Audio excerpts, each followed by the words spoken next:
If it costs you your peace, then it costs way too much. Daryl James here. Hey, when I think of somebody that is at peace, I think of someone that has positive vibrations internally, right? When I think of peace, I think of someone that's happy. I think of someone that is joyous. I think of someone that is lighter, right? When I think of peace, I think of someone that is in a euphoric state of being. You ever had or you ever knew someone that can enter into a room full of people and instantly uplift the energy in that room?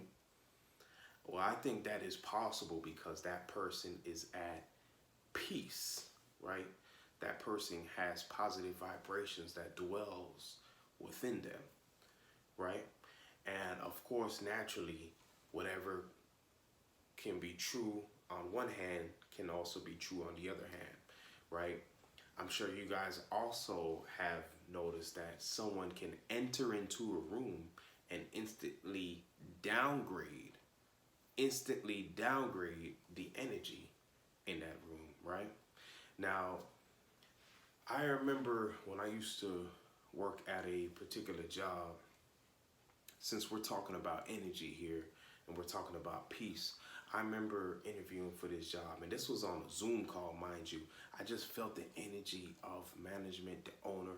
It just didn't feel right. For whatever reason, I just had the intuition of something just not being right with this particular job.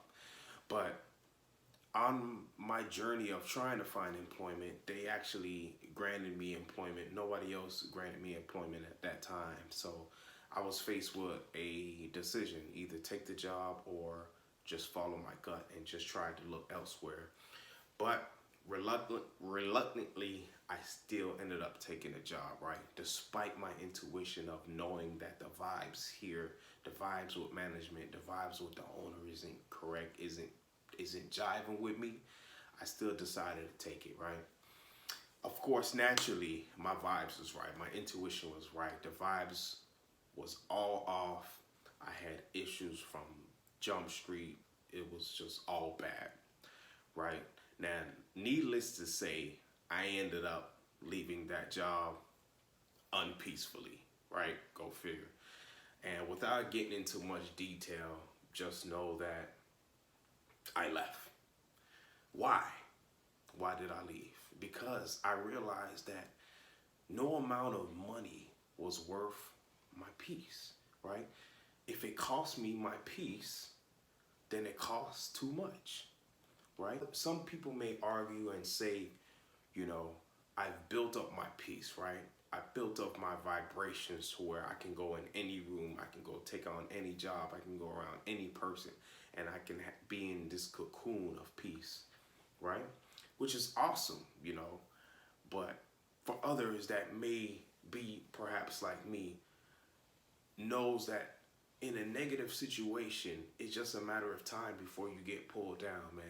Like, I work on my peace often too, but I realize, like, the best thing a person can do is to get out those negative situations, is to get away from those negative people. Whatever it is that's pulling down at you, the best thing to do, in my opinion, is to leave, is to break off, break away from those negative energies, right? That's the absolute best thing that a person can do if they're trying to achieve that peace, if they're trying to be that person that enters a room and brings energy and life into it, right?